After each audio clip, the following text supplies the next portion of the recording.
At balak ko naman mag time travel sa nakaraan para balaan ang Jedi Council ng Galactic Republic tungkol sa mga ganap na Order 66 at sabihan na rin si Master Yoda na hindi siya dapat ang humarap sa aking amang na si Anakin Skywalker sa Mustafar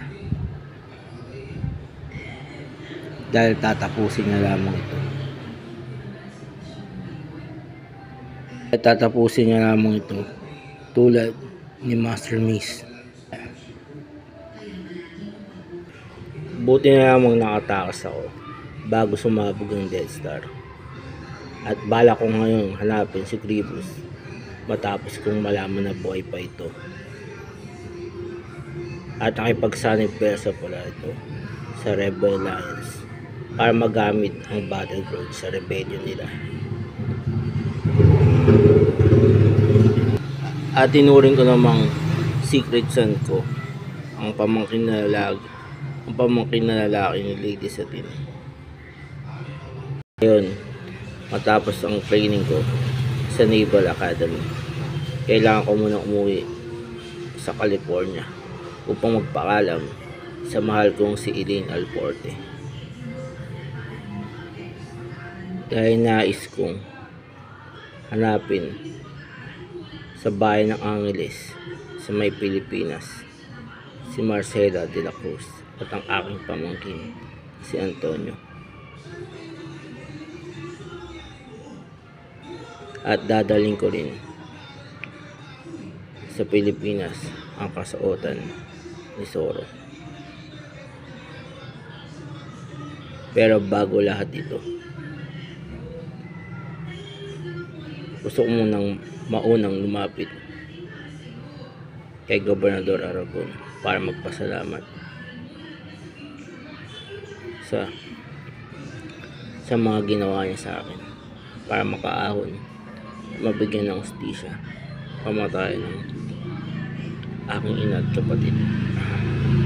Alam mo, Kapitan Mayor, bago tumulak paalis ng California si Diego, ay sa akin yung una siyang lumapit para magpasalamat. Opo, senyor. At sinabi niya rin sa akin ang mga plano niya na hanapin ang kanyang hipag sa bayan ng Angeles sa may Pilipinas. Kaya gusto ko siyang pasamahan kila Captain Panang at Commander Cody para maging bodyguard niya ang mga ito pagpunta niya sa Pilipinas.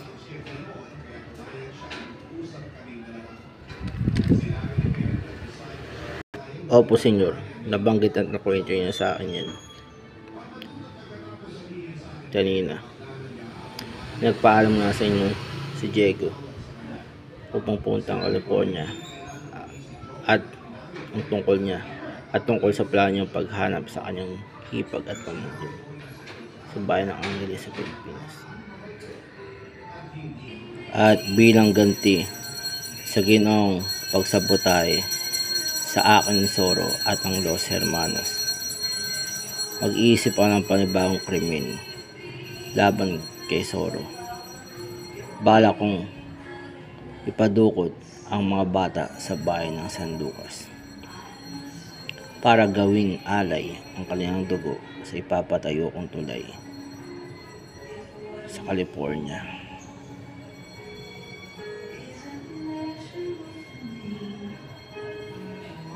Para tumibay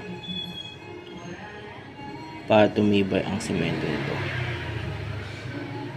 Matapos ko itong konsultahin sa isang mangkukuro.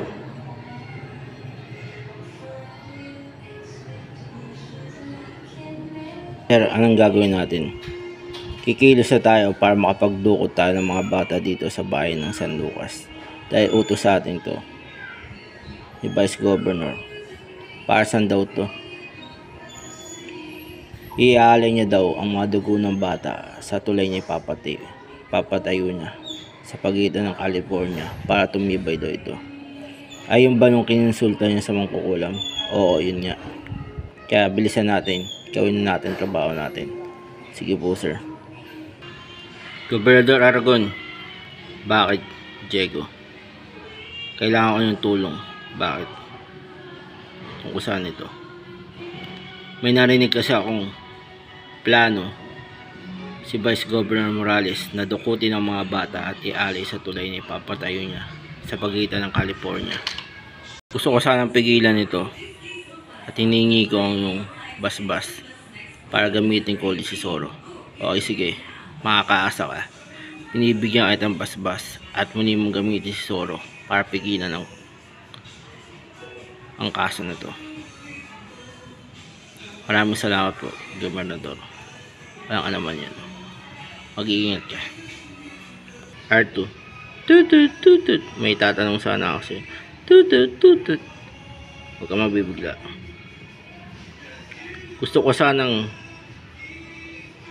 pag-aralan ang kasaysayan ng aking amang si Anakin Skywalker mula sa mga alaala mo. Mula yung pagkabata niya hanggang sa pagiging Jedi Knight niya. Tutut, tutut. Ipakita mo sa akin lahat ng clips mula sa alaala mo tungkol sa kanya. Tutut, tutut. Maraming salamat, Arthur. Tutut, tutut. At first square naman ang ginawa kong pakipaglaban sa bounty hunter na si Jango Fett at kay Chancellor Palpatine. Kaya parehas ko silang natalo. Nung magduwid sila, magduwid kami minsan. Kahit gumamit pa sila ng lightsaber o hindi. First square yun. Matt, bakit, Father? Gusto ko sanang samahan mo ako. Bakit? Ano yun, Father? Gusto ko sanang pag-aralan kung pwedeng bababain ang presyo ng bilhin at ang bigas para makatulong ito sa bayan ng San Lucas dahil kailangan ito ng taong bayan. Sige po, Father. At hihingi na rin ng tulong kay Gobernador Luis Aragon at sa kaibigan kong si Diego de la Vega tungkol dito. Sige po. Tayo na. Punta natin sila. Sige po.